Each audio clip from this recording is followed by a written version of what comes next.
Bom dia, Bethesda. Bom dia.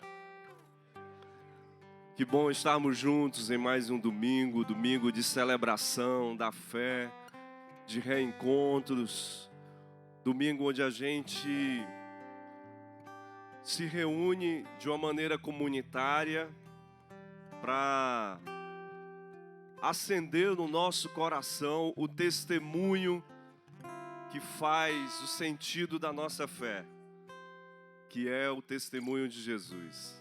É óbvio que também quando a gente se encontra, né, há muita conversa, muita fofoca, né? A gente passa a semana às vezes sem se ver, se encontrar, então a gente aproveita esse momento para deixar a conversa em dias. Mas é isso, porque esse também é um comportamento da comunidade. É porque a gente sente saudade um do outro, é porque a gente se gosta, é porque a gente quer estar perto. E tudo isso são os afetos que vão pulsando, muito mais do que apenas uma dimensão religiosa do culto. O que permeia de fato, e a gente aqui na Bethesda acredita nisso, o que permeia de fato é a amizade. É isso, que vai dando o chão e que vai tecendo a jornada espiritual que cada um de nós precisamos construir. Porque é isso que Jesus vai dizer para os seus discípulos. Eu não me canso de dizer isso. Olha, vocês parem de me chamar de Senhor. O que a gente mantém aqui é uma relação de amizade. Imagina só, Deus despido, sai de toda aquela áurea de onipotência, longe de nós, transcendente, está aqui, imanente, perto, próximo. Não me chame de Senhor. Não existe essa lógica entre escravo, não existe essa lógica de servo, e que vocês precisam estar dominados, subjugados, não. O que há entre nós aqui é esse afeto que a gente também pode chamar de amor. Você quer ficar em pé comigo nesse instante? Eu quero ler uma oração com vocês. E eu queria que você tentasse agora silenciar o teu coração um pouquinho, se possível. Se você preferir, pode fechar os seus olhos. Você voltar-se para ir para o teu interior.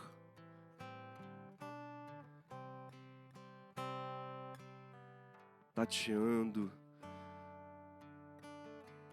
o teu coração. O que te peço, Senhor, é a graça de ser. Eu não te peço mapas, eu te peço caminhos.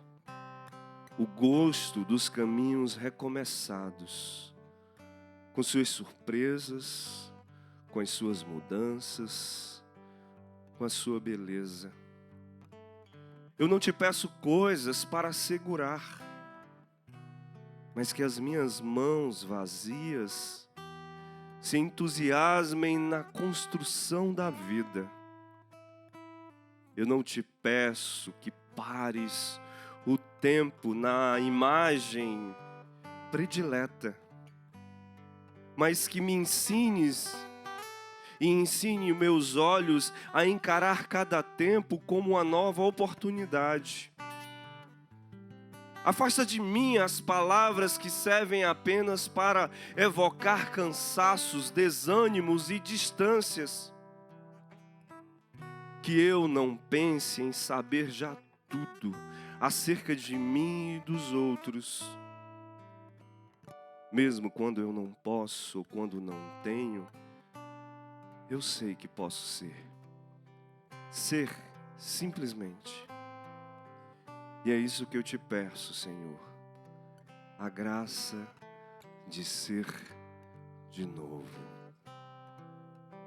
Nós estamos nesse domingo, nessa manhã, Deus, Paizinho, com esse sentimento, parece ser a graça de sermos de novo, mais uma vez, visitados pelo Teu amor, pelo Teu encorajamento, pelo Teu Espírito, visitados por esse sentimento de que nós pertencemos a uma comunidade de fé que se expressa, que se diz, a partir dos encontros, da amizade, que esse tempo seja isso, um espaço que nos cura, que nos devolve sentido, que alarga a nossa consciência, que nos sensibiliza a alma, que acorda os nossos sentimentos diante da vida, diante dos dias cansados, diante dos dias que às vezes a gente carrega culpa, mas que seja capaz de nos aliviar, nos doar leveza e fazer com que a gente não tenha medo de começar de novo as nossas jornadas, os nossos sonhos, os nossos desejos. Que esse tempo aqui seja isso, um tempo de oração,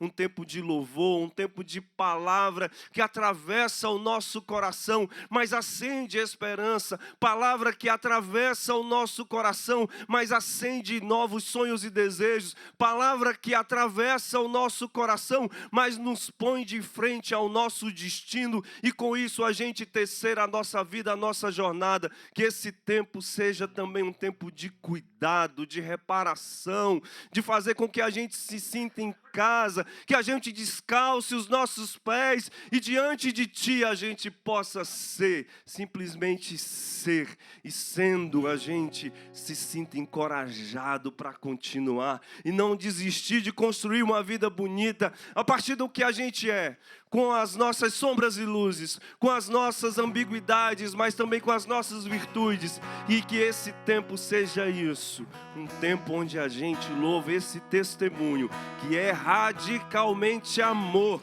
para que a gente, sendo, possa também amar. Em nome de Jesus, amém? Você pode aplaudir ao Senhor?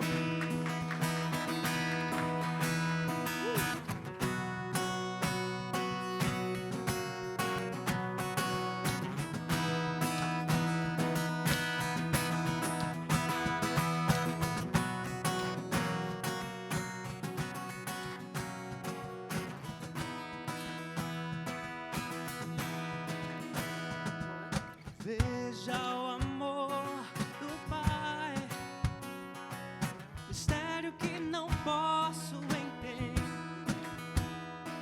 Quão grande é o seu amor e o quanto nos deseja. As coisas desse mundo não são nada diante dele.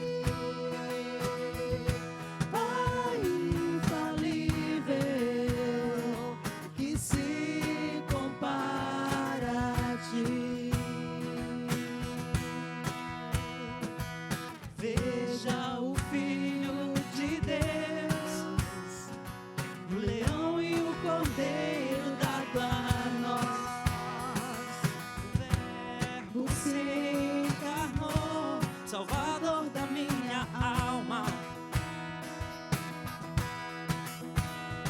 sofreu por tanto amar a humanidade, seu sangue é salvação.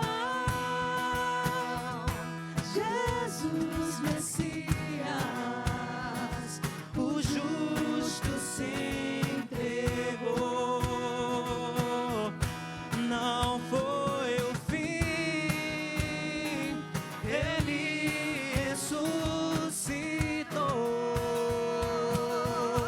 Canta minha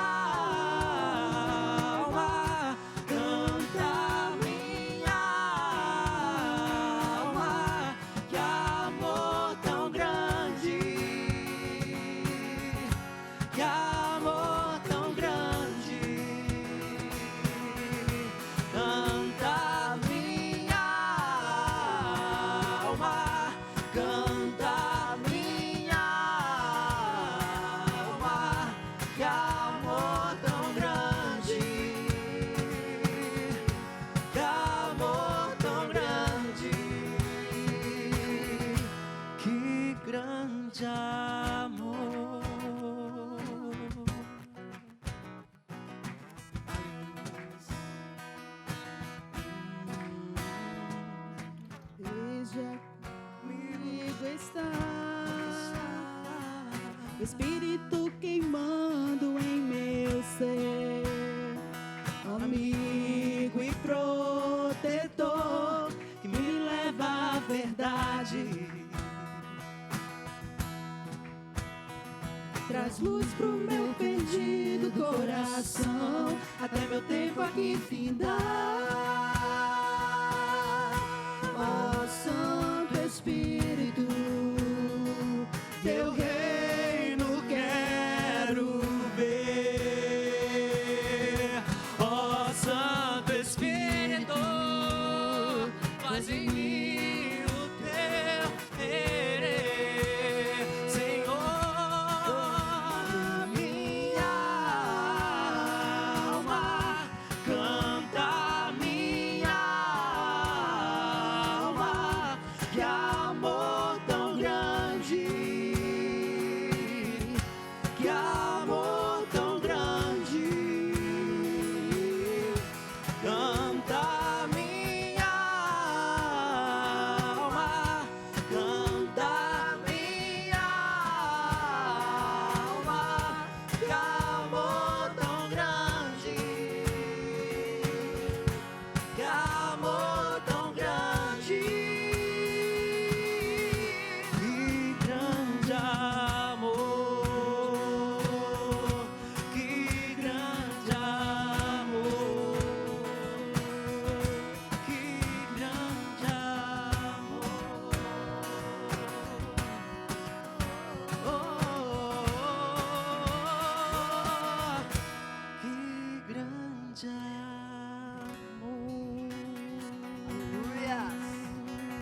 amor. Aleluia. Bom dia, Bethesda. Bom dia. Hoje vamos falar de amor. Vamos falar dessas situações em que a gente acorda, esses dias em que a gente só quer ficar em cima da cama. Esses momentos, como eu enfrentei vários essa semana, que a gente encara aquela demanda, a demanda encara você e você não quer. Parece que a demanda também não quer. Mas você precisa fazer o que tem que ser feito, né? Bem-vindo à vida adulta. E aí, eu acho que a sensibilidade, a palavra nem é essa, mas aquela coisa que amacia esses momentos cheios de atrito que tem na vida é o amor. É o amor que vai, você consegue. É aquele abraço, aquele carinho. E às vezes esse amor nem sempre vai vir das pessoas que estão em volta. Aqui, graças a Deus, nós temos um monte de pessoas cheias de amor para nos animar, né? Por isso que a gente começa a semana aqui, né? A gente chegar com a bateria cheia.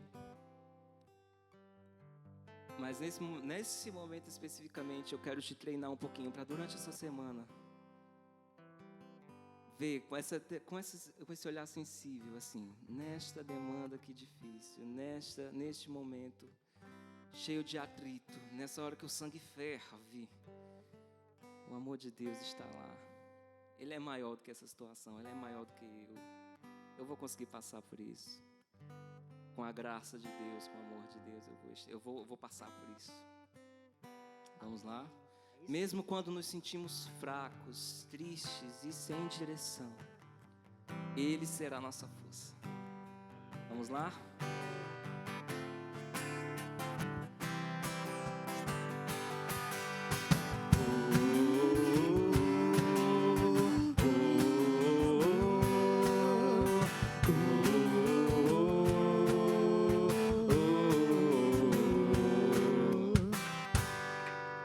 Seja o nosso louvor, cada dia que vivemos sob a tua direção.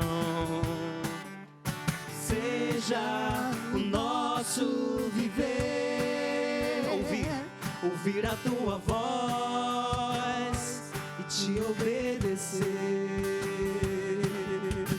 Mesmo quando nos sentimos fracos, tristes e sem direção, Tu serás a nossa força, a nossa salvação.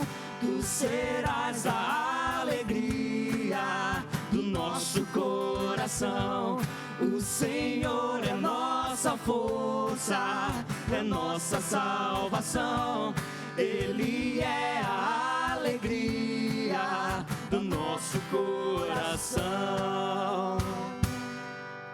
Seja o nosso louvor cada dia que vivemos sob a tua direção. Seja o nosso viver, ouvir a tua voz e te obedecer. Mesmo quando nos sentimos fracos, tristes e sem direção, tu serás a nossa força, a nossa salvação. Tu serás a alegria do nosso coração. O Senhor é nossa força, é nossa salvação. Ele é a alegria do nosso coração. O Senhor é nossa força, é nossa salvação. Ele é a alegria do nosso coração. O Senhor é nossa força, é nossa salvação. Ele é a alegria do nosso coração.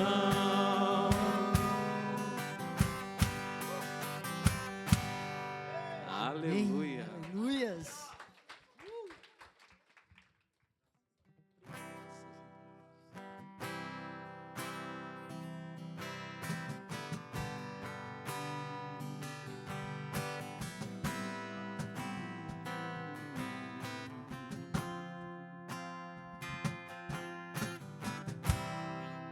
Não importa quem você é, não importa o que você fez, Jesus conhece o seu interior também. Tantas vezes você caiu tentando acertar, mas a tristeza, o desespero te fizeram chorar. Não importa pra onde você foi, se na escuridão da noite Ele apaga o teu passado e não desiste de você. Ele não desiste de você, Ele se importa com você. Ele compreende seu caminhar, nunca vi amor tão grande assim. Ele não desiste de você, Ele se importa com você. Ele compreende seu caminhar, nunca vi amor tão grande assim. Ele não desiste.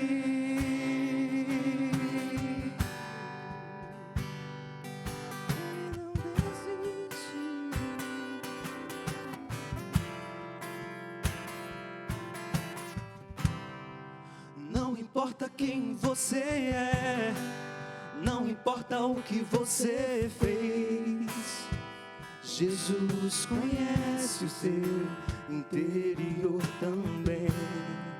Tantas vezes você caiu tentando acertar,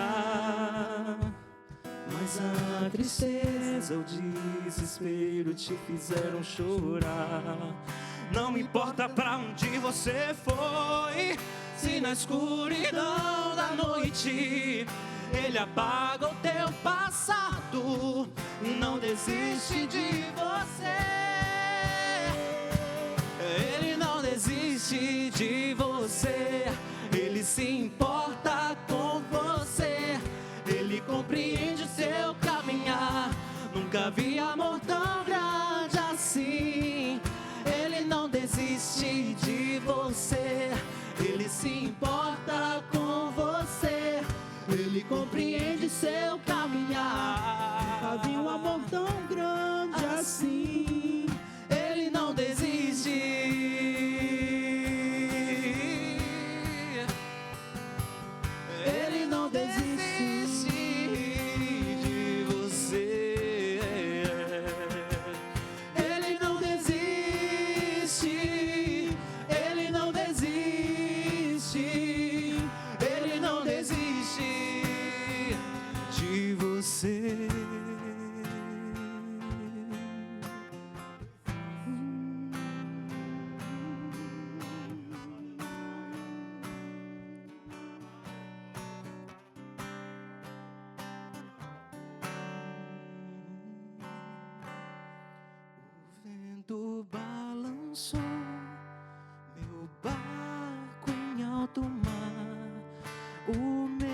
cercou e quis me afogar, mas então eu clamei ao Filho de Davi, ele me escutou, por isso estou aqui.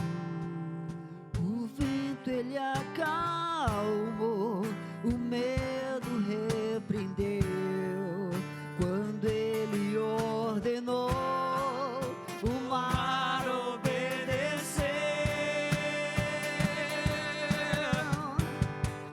Não temo mais o mar, pois firme está minha fé, no meu barquinho está Jesus de Nazaré. Se o medo me cercar, ou se o vento soprar, seu nome eu clamarei, ele me socorrerá.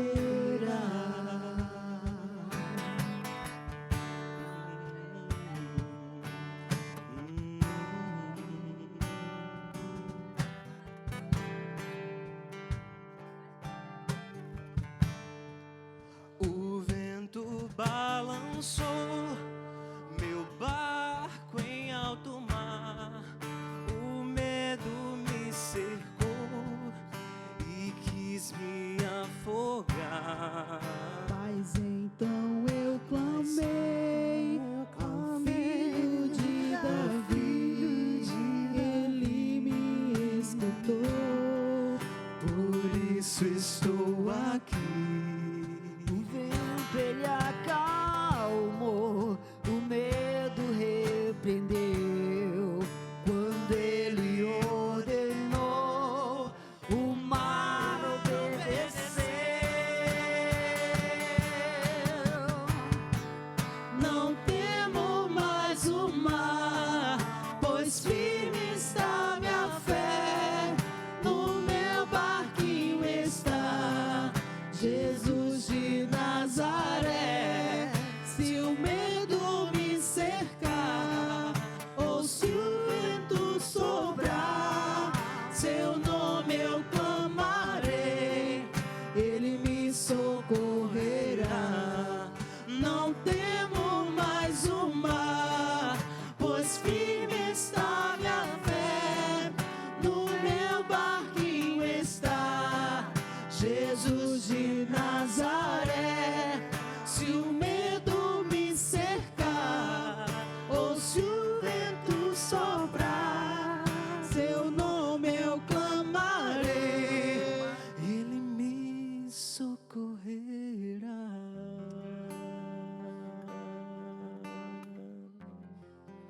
Ele me socorrerá.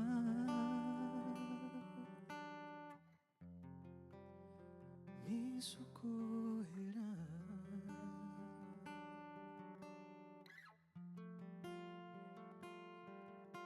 Aleluia.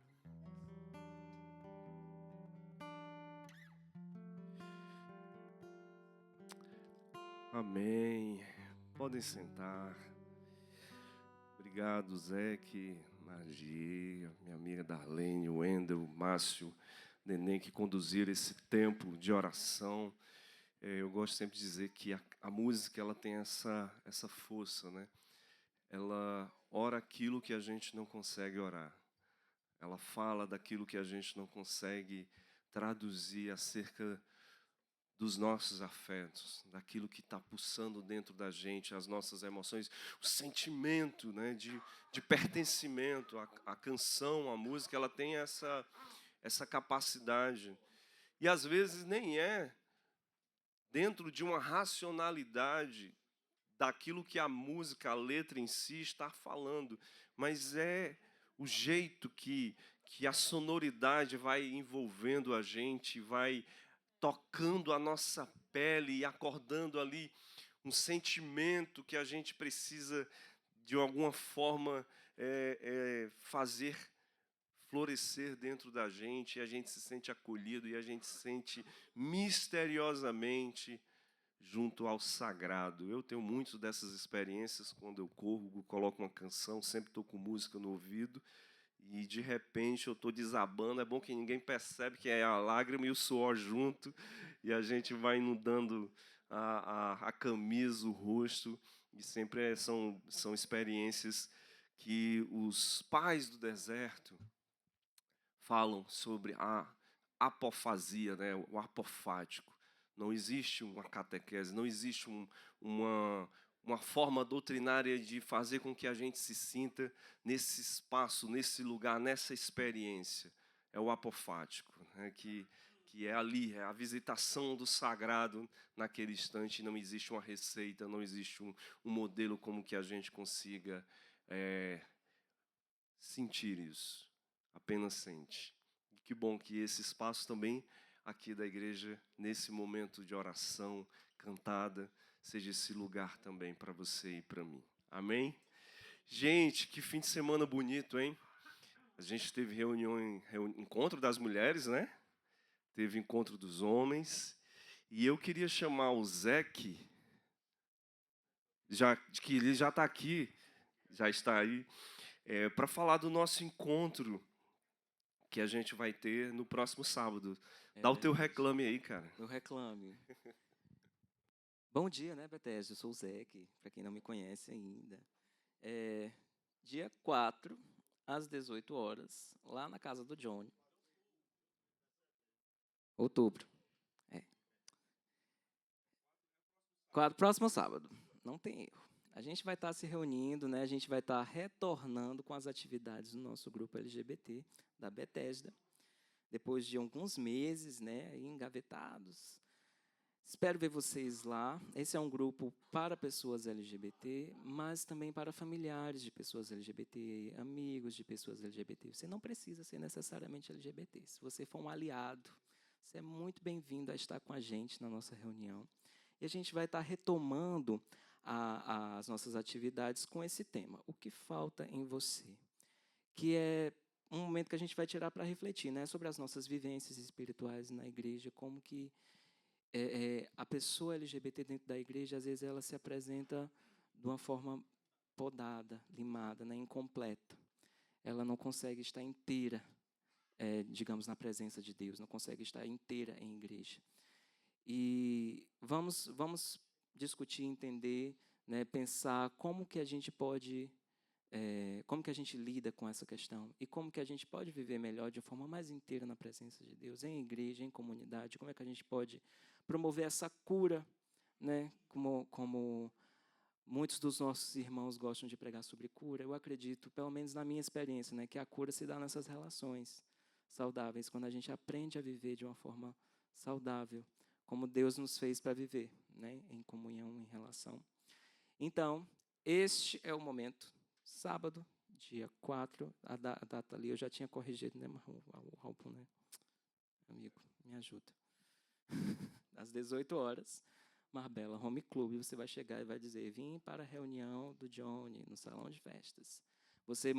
Se você não estiver no grupo, você me manda uma mensagem, eu estou no grupo grande, ou você vem falar comigo depois do culto, que eu te coloco lá, e a gente se combina direitinho como é que vai ser essa reunião.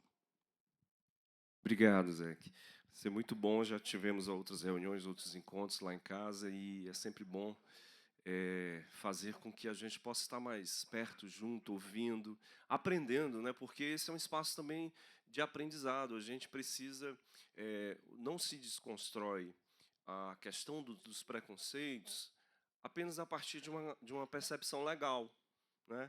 A gente não se livra do racismo apenas dizendo que tem uma lei que vai dizendo para a gente que isso é crime. A gente precisa ter esses espaços que se diz, né, de letramento. É uma outra linguagem, é uma outra gramática, e a gente precisa estar aberto para que a gente se torne aprendiz desse movimento. Assim como também nós tivemos ontem um encontro dos homens, do Conversa Fiada. Infelizmente não pude estar presente, mas eu já vi, já percebi, vi nas fotos que foi um tempo... Amém! Foi um tempo muito bonito. Então é isso. Se você ainda não faz parte dos nossos grupos de aproximações, faça isso, esteja junto com a gente. Se você não faz parte do grupo dos homens, do Conversa Fiada, você pode procurar o Igor. Se você não faz parte do acolhimento LGBT, pode procurar o Zeke. Das mulheres, pode procurar ali a Nádia, que está aqui à minha esquerda, né? Mulheres de Coragem. O importante é que a gente faça não somente do encontro do domingo a tua experiência com essa comunidade, que a gente possa fazer da nossa experiência comunitária esse caminhar nesses grupos que a gente chama de grupos de aproximações. Amém? A gente vai servir a Deus agora com os nossos dízimos e com as nossas ofertas. Você que trouxe o seu dízimo, você que trouxe a sua oferta, você possa separar nesse momento. A gente acredita no milagre dos pequenos gestos. É isso que a gente acredita. Porque não é uma intervenção de fora para dentro que vai fazer com que a gente cumpra com os nossos deveres, com a responsabilidade que a gente tem orçamentária. Não. A gente acredita que a partir de estarmos juntos dentro dessa comunidade, é a soma desses afetos que vai multiplicar a possibilidade da gente cuidar dessa casa. É assim. Então, é dentro da tua capacidade de poder doar que a gente vai conseguir tornar essa comunidade cada vez mais presente na cidade de Fortaleza, cada vez mais presente na vida das pessoas, porque nós acreditamos na proclamação do Evangelho como esse espaço de cura, como esse espaço que faz com que a gente alargue a nossa consciência e seja imerso na dimensão amorosa de Deus. Então, como é que a gente faz isso? Precisa a gente manter a nossa casa. É sua casa, Bethesda? Amém? Se é sua casa, você se importa com ela. Então, é diante da grandeza do teu coração, é diante da grandeza da tua generosidade, que nesse instante você vai servir a essa casa, com os nossos dízimos e com as nossas ofertas. Tem um Pix, tem através do cartão magnético ali, que você pode fazer a doação na nossa maquininha. Tem um gasofilácio, nosso mascote.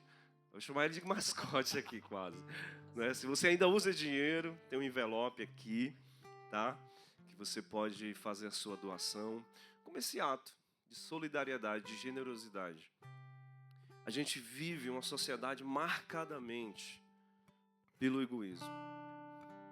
Marcadamente pela lógica utilitária, retributiva. E o que a gente precisa aprender aqui é que esse lugar acende em mim uma lógica do desprendimento, da gratuidade. Não se refere apenas ao dinheiro, gente.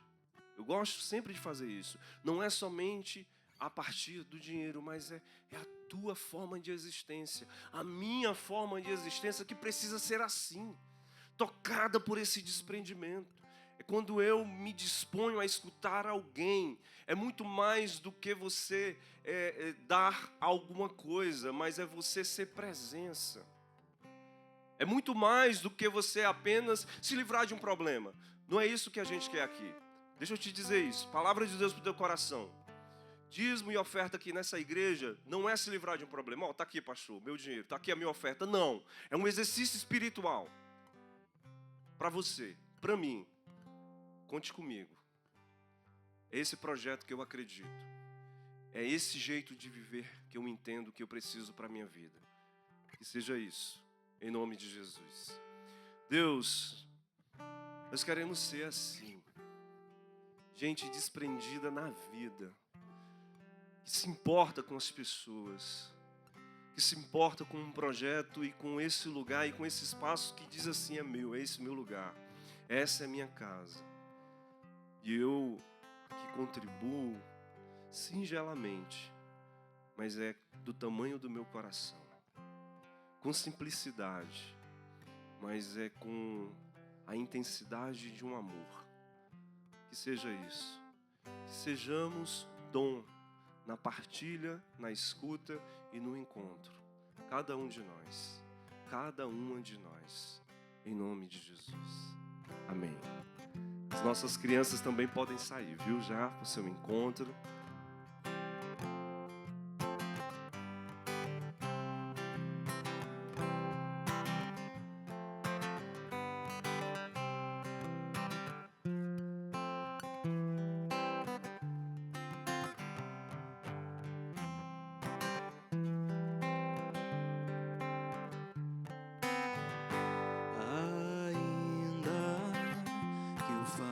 falasse a língua dos homens e falasse a língua dos anjos, sem amor eu nada seria.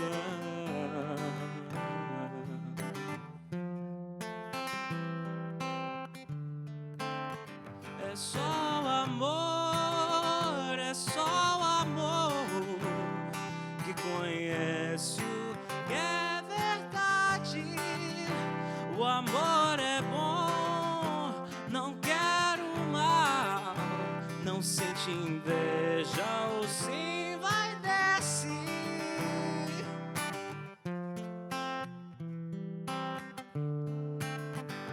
Ainda que eu falasse a língua dos homens e falasse a língua dos anjos, sem amor eu nada seria.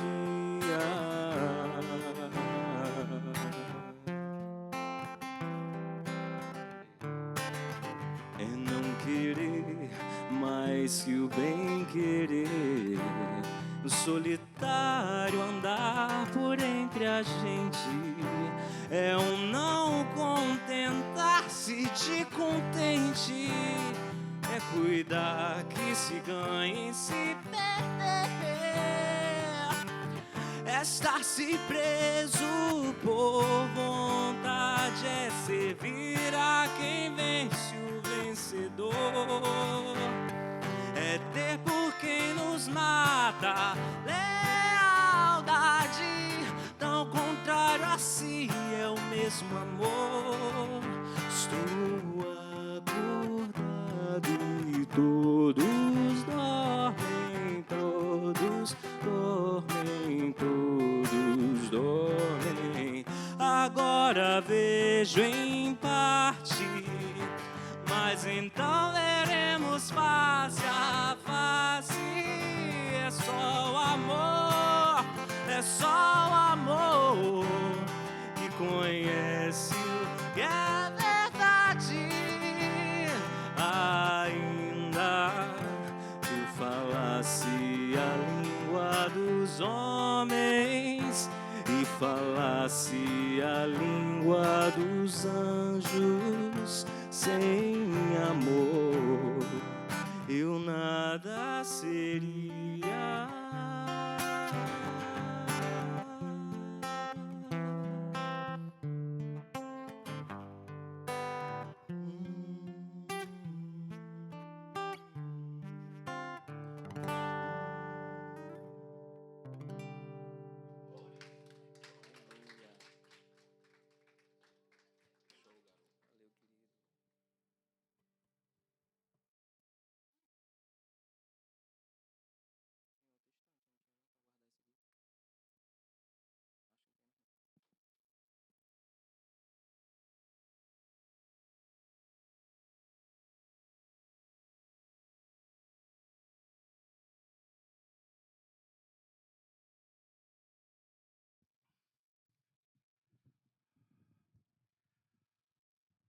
Bom dia, que bom a gente estar aqui nessa manhã, desfrutando a presença de Deus, né, discernindo a presença de Deus, vivenciando, né, na comunhão dos irmãos, nesse lugar tão palavreado, né, as palavras aqui, elas são um lugar abundante em palavras, mesmo no olhar silencioso de quem a gente vê, no encontro sem nenhum discurso, né? Mesmo no encontro em que a gente não diz muito mais que oba, oi, tudo bom, abraça, tal. Nesse discurso tem uma palavra viva, que é a palavra do carinho, né? Do acolhimento, da vida que o outro tem, ou do que a vida do outro representa para mim, né? Quando eu vi aqui a Virgínia entrando, empolgada, né, com a música, é disso que eu estou falando, né? Aquela, né? E eu não sei se vocês repararam e receberam o testemunho que ela entrou fazendo. E agora sim, a gente não tem mais chance de passar despercebido na Bethesda, né? Então, quem chega depois de iniciado o culto, chega desfilando testemunhos. Nem que seja de vergonha, né? Tipo, ui, desculpa, já começou, foi mal. Que bom, graças a Deus. Eu vinha pensando essa semana, venho pensando sobre isso há bastante tempo. Há alguns anos, a Bethesda resolveu levar às últimas consequências uma compreensão clara, inteligente, de bom senso, que vinha sendo costurada, pensada, refletida sobre os nossos irmãos e irmãs LGBTs. E eu lembro de frases, de discussões. Alguém uma vez disse, alguém bastante querido e importante na Bethesda, o dia que a gente fizer um casamento LGBT, que a gente disser, somos uma igreja que afirma, né, a plena dignidade das pessoas LGBTs, a Bethesda acaba. As pessoas não vão aceitar. E a gente vivia esse medo, essa incerteza, administrava essa angústia. E a angústia começa a ser, mas o que eu faço com a verdade que eu creio? Né? O que eu faço com isso que é óbvio para mim? Né? Até quando a gente vai esconder no armário, desculpa o trocadilho, guardar no armário a nossa verdade, aquilo que eu acredito?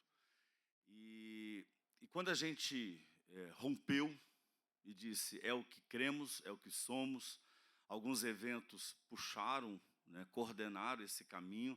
Né, o primeiro casamento LGBT na Bethesda foi celebrado pelo pastor Johnny. E chega a dar um frio na barriga, né? Agora foi, agora pronto, chega. E o nosso palavreado sempre foi, Johnny, de nós precisamos acolher os irmãos LGBTs. Mas o que aconteceu nesse movimento, em que muita gente foi embora, em que a gente foi agredido, ainda né, por muitas pessoas, é que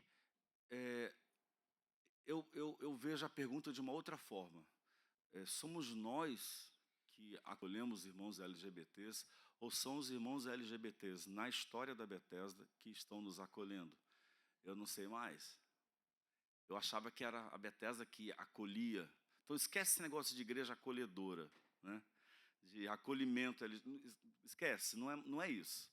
Né? A Bethesda é que hoje é acolhida pelas irmãs e pelos irmãos LGBTs.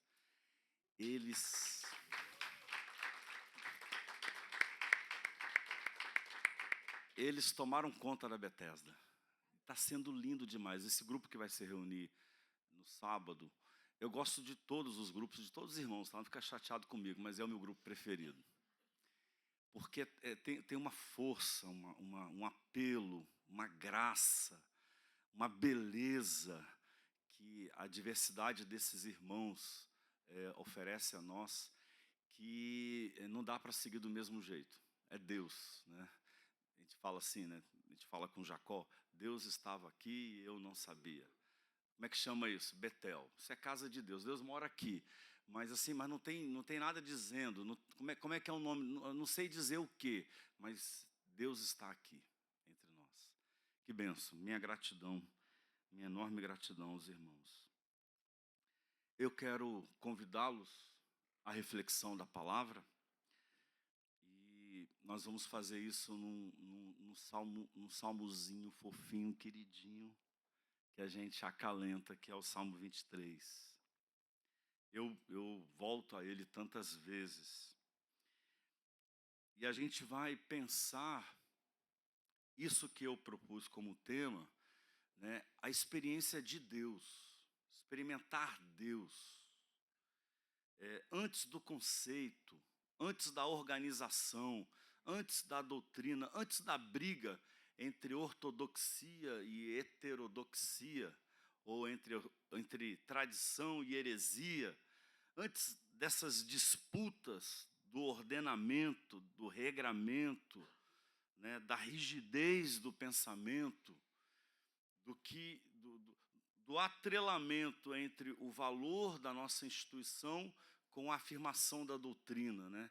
Se a doutrina é questionada, é como se a instituição fosse abandonada, né? É deixar de ser crente, abraçar uma outra ideia. Antes disso, bem antes disso, o que é vivo, o que é verdadeiro, o que é intenso, e eu gosto muito desse adjetivo, que é nervoso, né? O que é cheio de nervura, cheio de pele, que é sensível, é sensorial, é profundo, é intenso, é dinâmico, enche os olhos d'água, dá taquicardia, faz a mão suar, empolga, dá vontade de cantar, de bater palma, de abraçar, dá vontade de dizer, mas a gente nem sabe dar o nome disso. O que é essa experiência que a gente faz do divino? E a gente vai pegar emprestada essas duas lindas imagens do Salmo 23. Você deve ter na memória. O Salmo é dividido, né? Ele tem, é um poema com duas estrofes, né? E a primeira estrofe, ela articula, desenha lindamente a imagem pastoril, né? É bem bucólica, então resgata muito desse afeto profundo que a gente tem, essa saudade da floresta, né? Do mato, da grama, do contato com os bichos, da vida interior, né?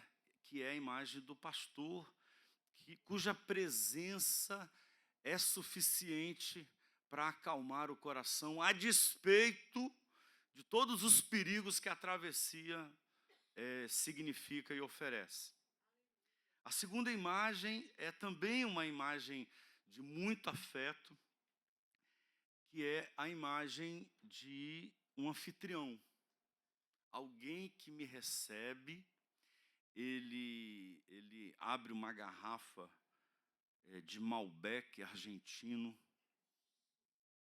reserva um buquê absurdo, e ele enche a minha taça.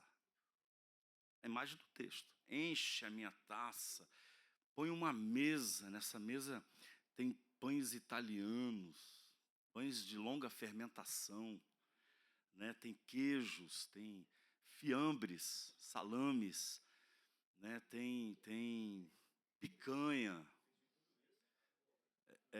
Perdeu. Tem a caponata que o Jônio nunca traz e promete que vai trazer. E tem cheiro, tem aroma. E ele faz isso me dando honra e dignidade diante de um monte de gente que me ridiculariza, que desconfia do meu valor, que me ameaça, que olha para mim com desprezo. E eles são chamados de inimigos em algumas versões, de opressores em outras versões, e é diante de tudo isso que está aí me oprimindo e duvidando de mim, que ele coloca essa mesa e me honra, e eu me sinto digno, mesmo quando ninguém acredita na minha dignidade. São essas duas imagens. Vamos ler o texto? Javé é o meu pastor. Eu uso aqui a Bíblia pastoral. Nada me falta, nada me falta. Em verdes pastagens me faz repousar, para fontes tranquilas me conduz e restaura as minhas forças. Ele me guia por bons caminhos, por causa do seu nome. Embora eu caminhe por um vale tenebroso, nenhum mal temerei, pois junto a mim estás. Teu bastão e teu cajado me deixam tranquilo. Diante de mim preparas a mesa, à frente dos meus opressores. Perfuma a minha cabeça com óleo, unges a minha cabeça com óleo. A minha taça transborda. Sim, felicidade e amor me acompanham todos os dias da minha vida. Minha morada é a casa de Javé, por dias sem fim. É onde eu me sinto em casa, em Deus. Em Deus, esse ser misterioso, essa presença que eu não consigo mapear, esse movimento que eu não consigo circunscrever, delimitar, eu não consigo dar bordas, é indomável, surpreendente, é a minha casa, é onde eu me sinto bem, a despeito de todo o estranhamento que cerca a minha vida. Eu queria orar com você uma vez mais. Então a minha taça transborda de água de coco. Você acredita no carinho do meu irmão?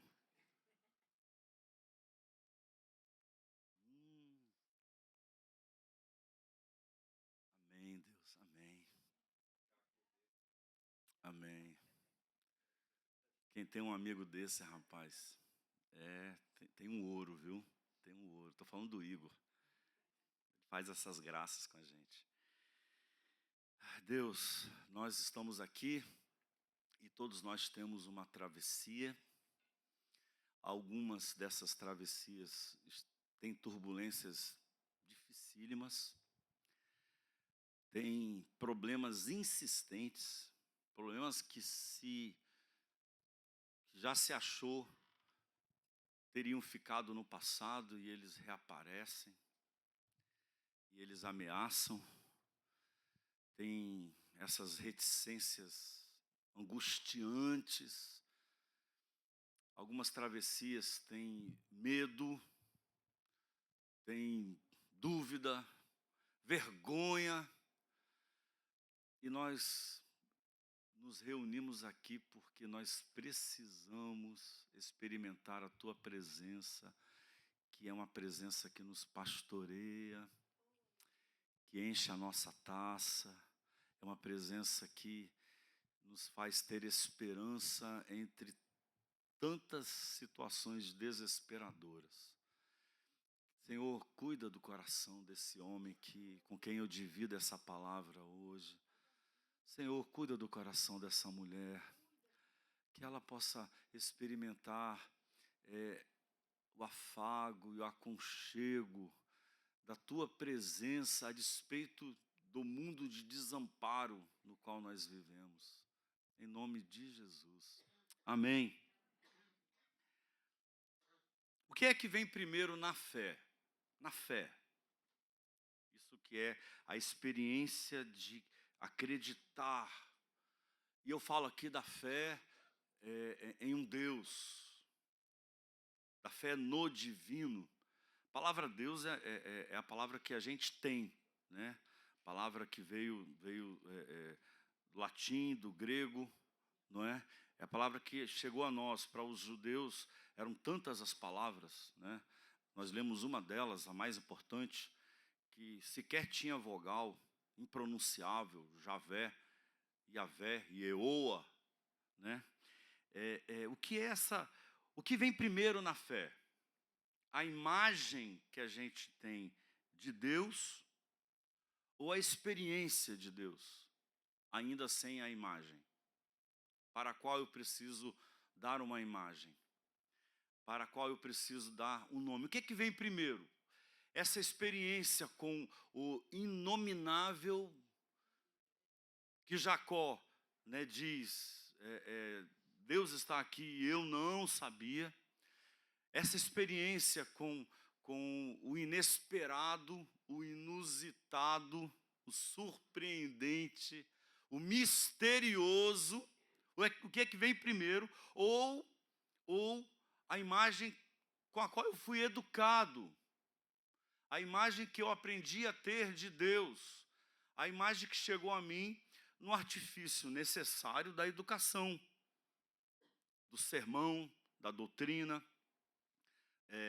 dos ensinamentos bíblicos, do discipulado, da cultura religiosa que impregnaram a minha vida necessariamente.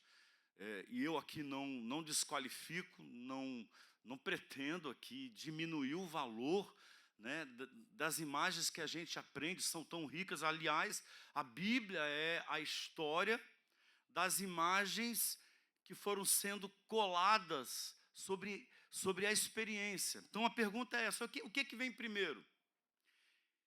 Se vem primeiro a imagem, não demora muito, ela vai se tornar um ídolo, né? Um ídolo inerte, do tipo, inclusive exemplificado na Bíblia, né, que o escritor diz, o salmista: tem boca, mas não fala, tem olho, mas não vê, tem ouvido, mas não ouve.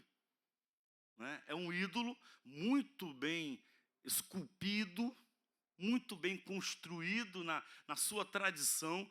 Você aprendeu do papai e da mamãe, você aprendeu das igrejas por onde você passou, você aprendeu nos filmes que assistiu, na Bíblia que você leu, nas escolas bíblicas que você frequentou. Você tem essa imagem, não demora muito e ela não te diz mais. Ela se mostra morta, inerte, né? Uma imagem que não se pronuncia, que não fala com você, né? que não corresponde à sua realidade. Agora, se o que vem primeiro é essa experiência para a qual eu ainda não tenho nome, aí nós estamos falando de uma fé que é viva e que vai construir uma imagem. Precisa dar uma imagem. O que é isso que me aconteceu? O que foi isso que houve? Um milagre?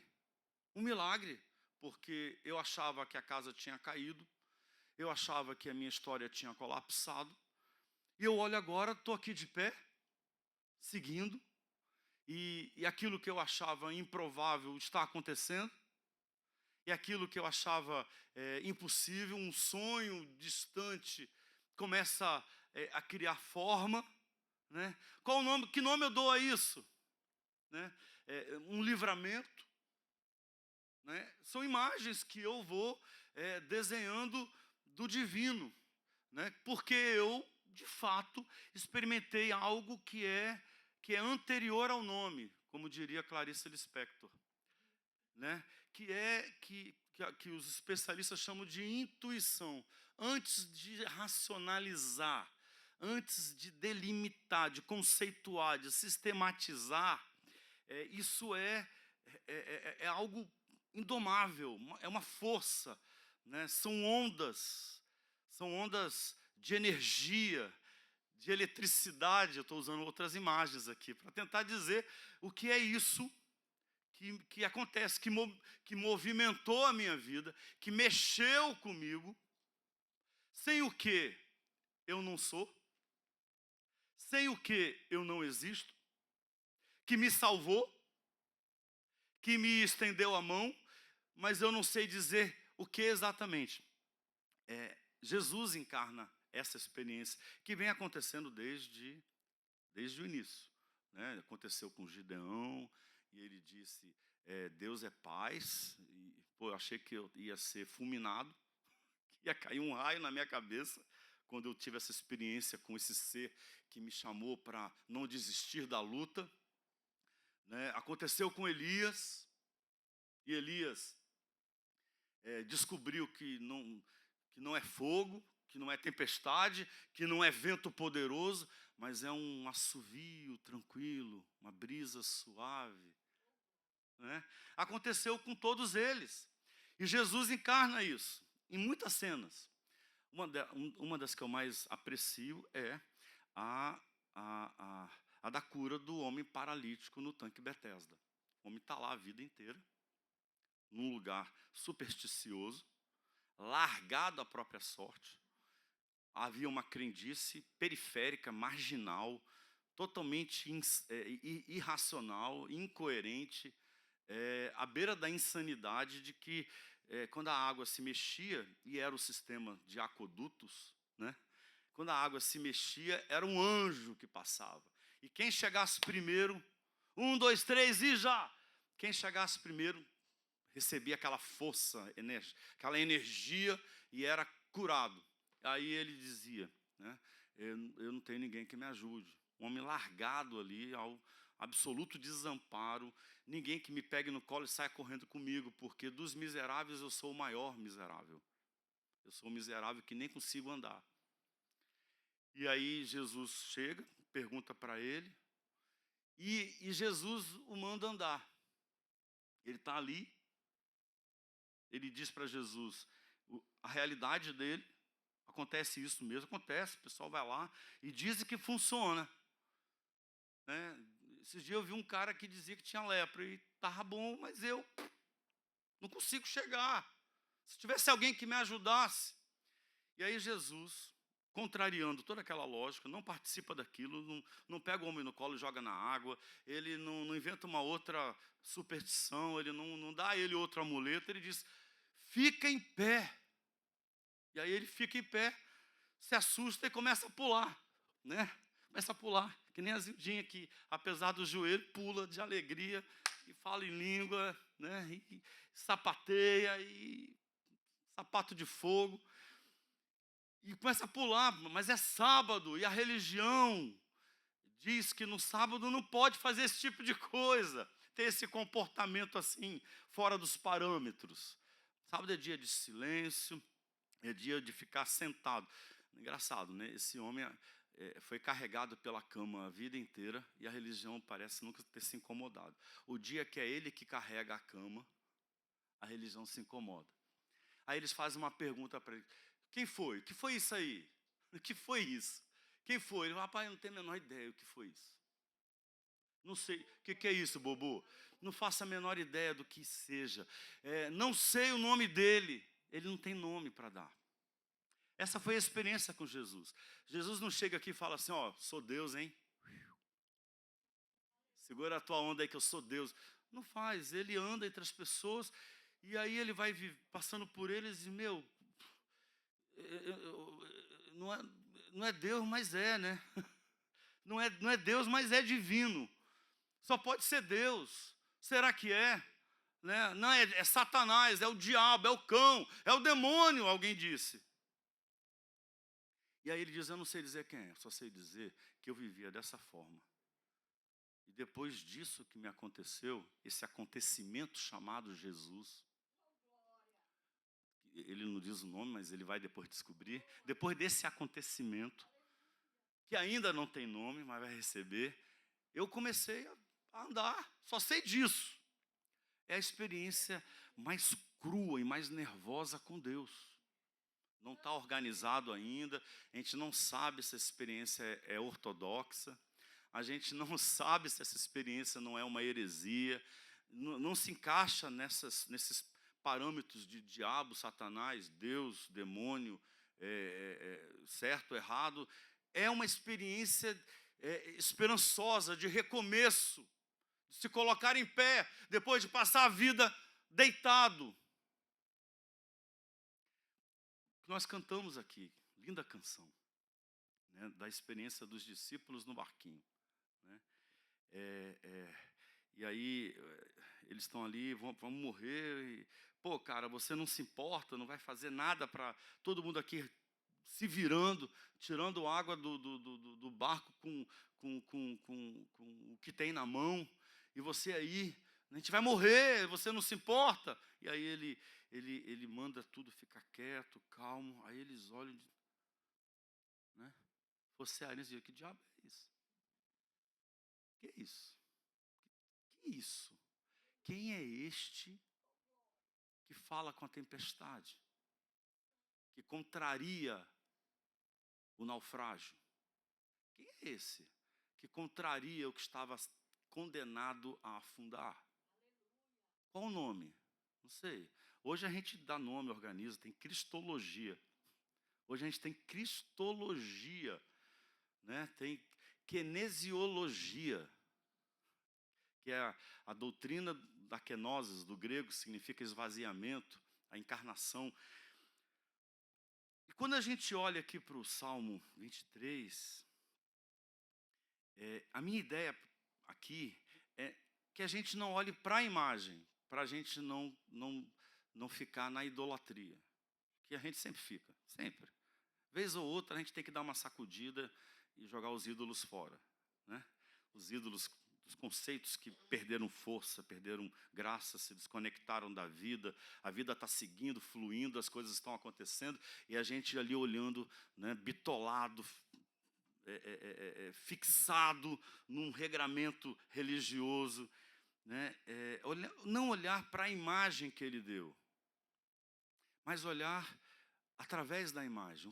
O que vem antes dessa imagem que o salmista desenhou de um pastor, que foi como ele descreveu o que ele sentiu num dia dificílimo da vida dele, em que ele estava se sentindo esvaziado de força, de energia para viver, e ele se sentiu convidado a seguir em frente, e repentinamente, sem que ele pudesse explicar, misteriosamente, ele se levantou e depois de dar os primeiros passos, se descobriu ainda vivo, e descobriu que dava para seguir em frente.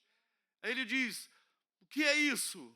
É Javé, é Deus, é um pastor que cuida de mim.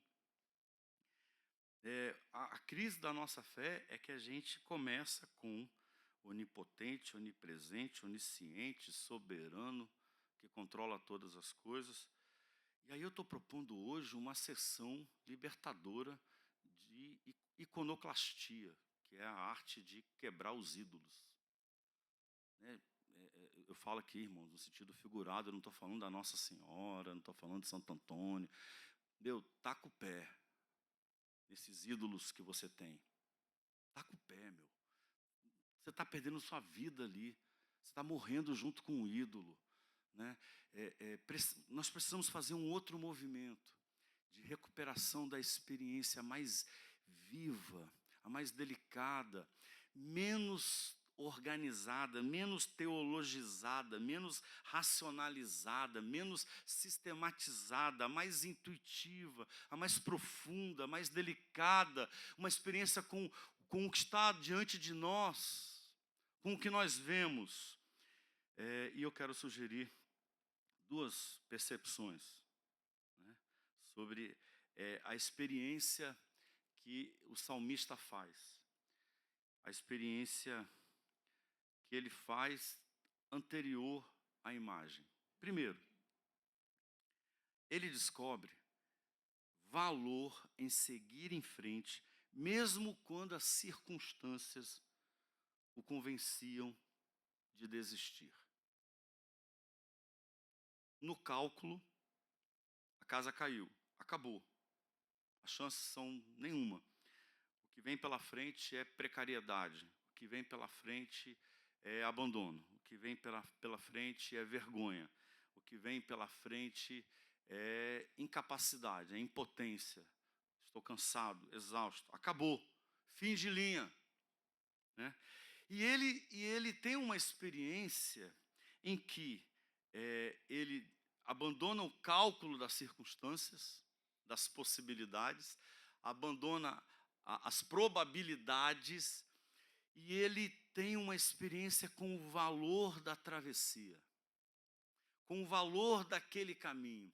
E essa experiência com o valor do caminho que ele está fazendo, com o valor da vida que ele tem, com o valor das escolhas que ele fez, essa experiência cuidou dele. E ele disse: ué, é Deus. Eu não sabia, cara, é Deus. Uau, Deus é um pastor.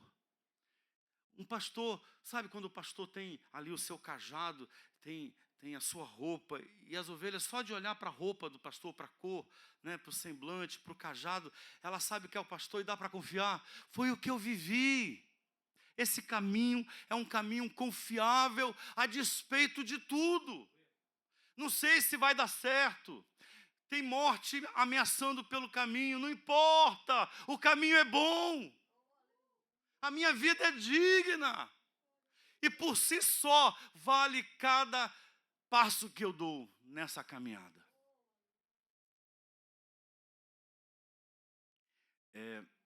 Foi Rubem Alves.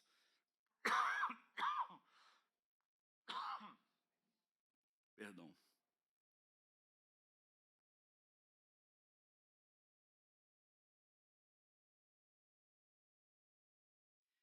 Foi Rubem Alves que fez uma afirmação muito poética, e o que eu estou propondo aqui é uma experiência poética, intuitiva, né, com Deus, antes da racionalização, que vai ter o seu lugar. A gente vai precisar reajeitar a casa, né, reorganizar o que acreditava. Depois disso, vai continuar acreditando nessa bobagem, né?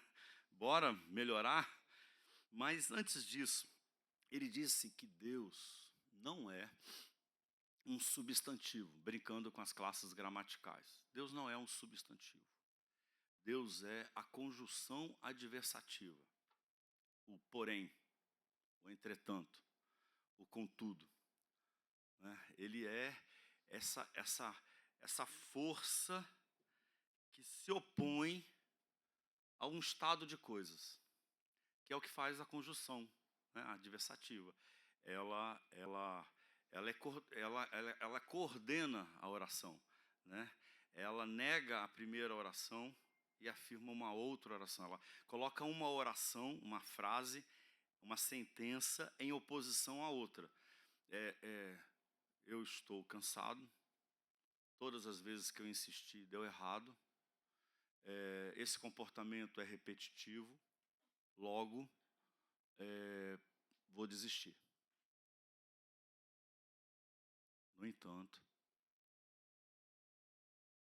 porém, eu não lembrei de pensar que, apesar disso, a despeito de, no entanto, então essa experiência que não é a solução, ela é a força que nega uma situação e aponta outra. Percebe? Então, eu não estou falando aqui de Deus faz isso, Deus pode fazer aquilo, Deus faz assim, Deus faz assado. Eu estou dizendo que Deus é essa experiência com o inusitado. Isso é misterioso. Tudo ia por água abaixo. Até que um dia eu parei e orei. E ali no secreto do meu quarto, eu derramei as minhas lágrimas. E eu me coloquei em pé e não desisti. E por causa disso eu cheguei aqui hoje. Que bom, que bom. Então Deus é essa experiência de valor e de beleza na própria existência. Muitas delas passam despercebidas, né? Nós somos tão desatentos, distraídos, irreverentes. Mas se a gente exercitar a reverência, o nome disso é oração, é fé, a gente vai perceber que aquilo ali é a fonte de vida da qual nós não podemos abrir mão. Foi o que Jesus disse para a mulher samaritana. O que é que Jesus foi para aquela mulher? Ele foi um entretanto, porém, contudo, todavia, a despeito de, né? É homem, mas fala com mulher. É judeu, mas acredita nos samaritanos. Está cansado e não tem um vaso para poder pegar água, uma botija para pegar água, mas ele tem um afeto e uma bondade que se ela provar, a sede que ela tem, vai saciar para sempre.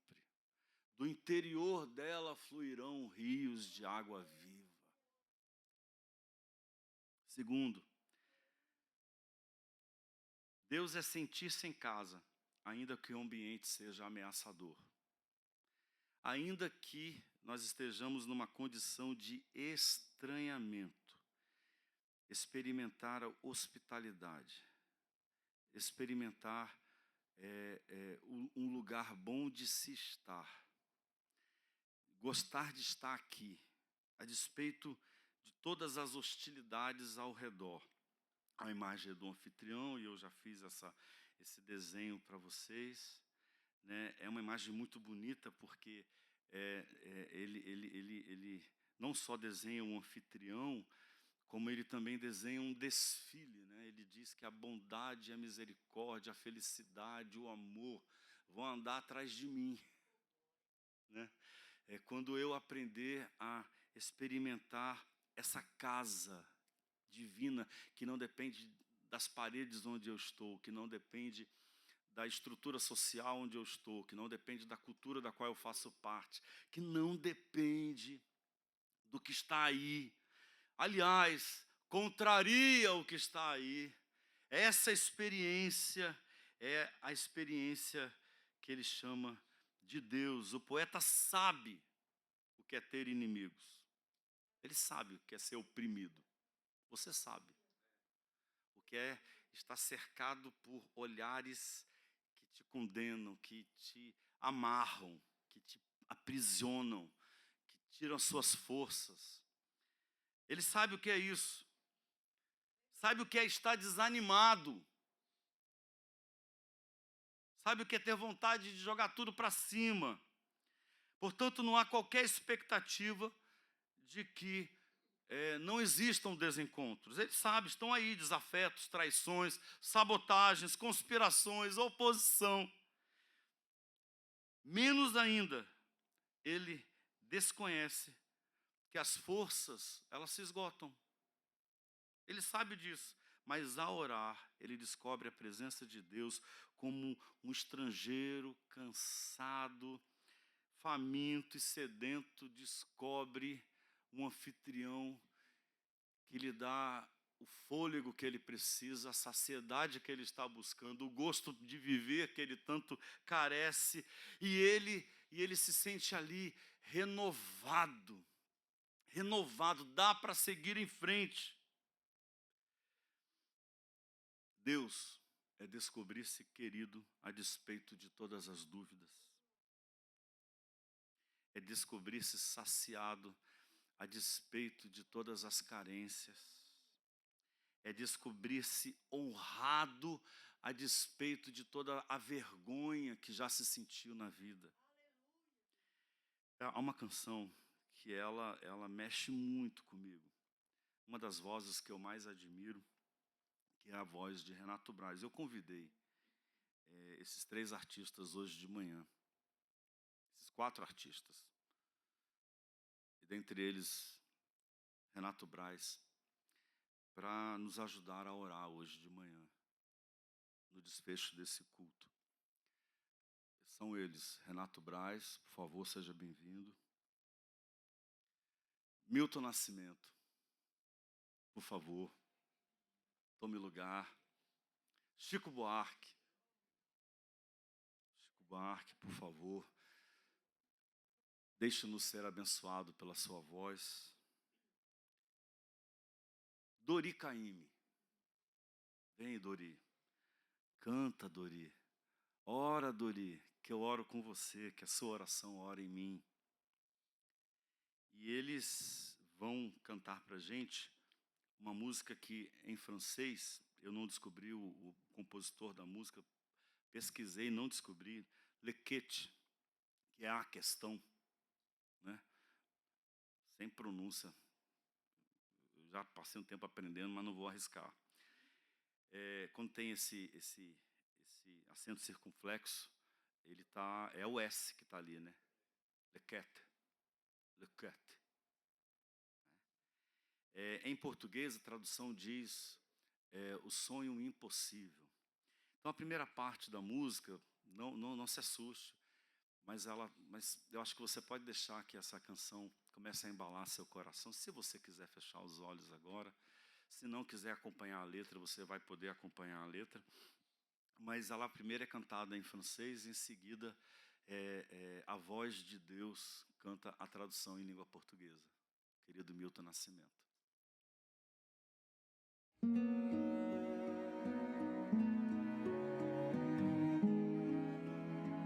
Que seja a oração do seu coração hoje.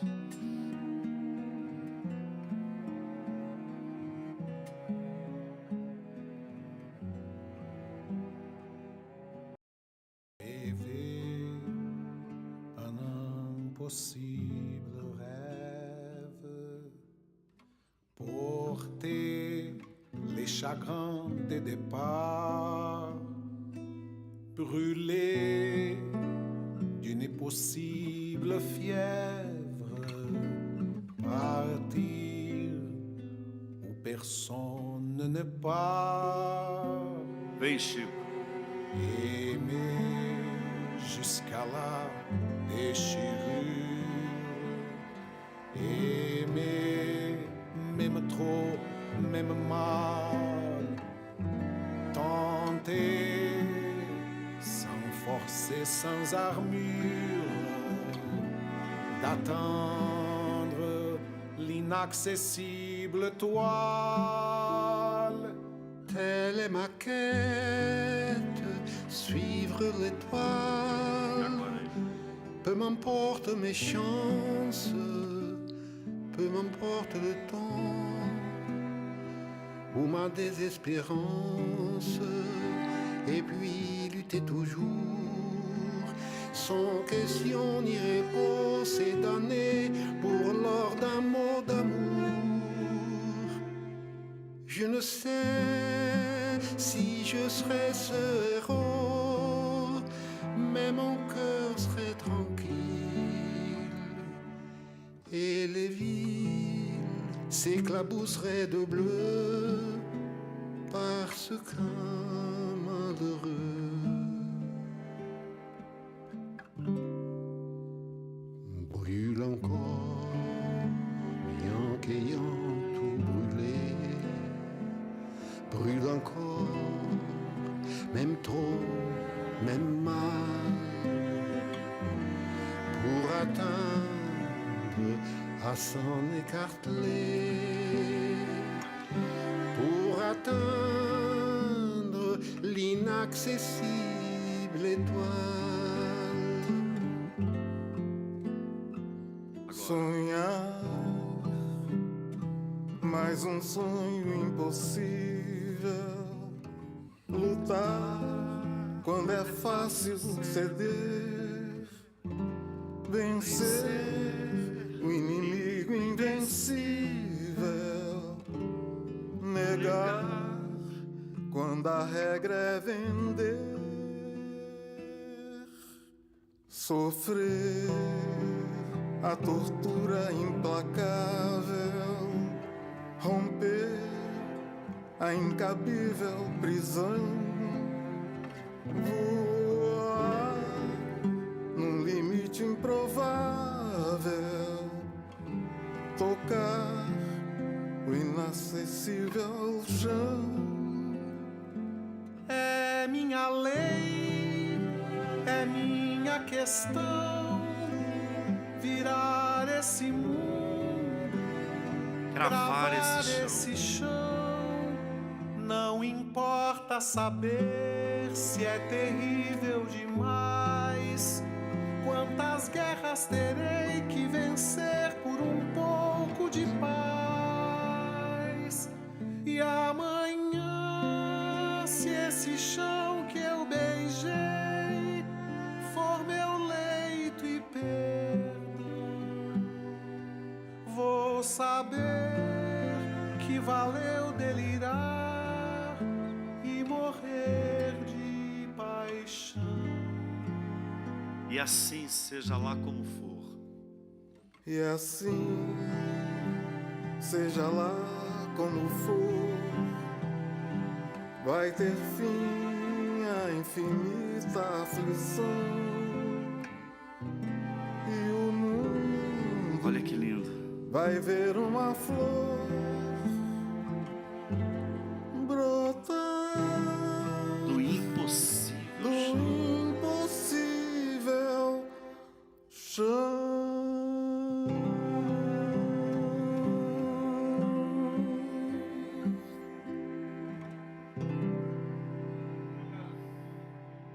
Você pode fechar seus olhos, fazer um pequeno instante de silêncio.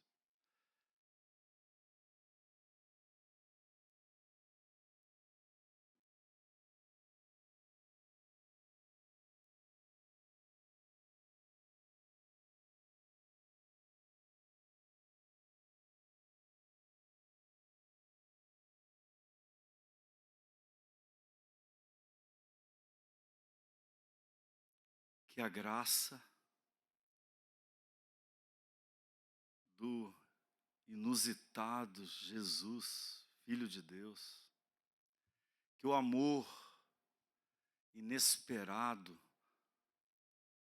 surpreendente de Javé, de Deus, e a comunhão, o consolo, o encorajamento que eu não sabia que era possível do Espírito, do sopro da boca de Deus, do Espírito Santo, estejam sobre todos nós, hoje e sempre. Você pode dizer comigo amém? Amém, amém, amém. Deus abençoe a sua vida.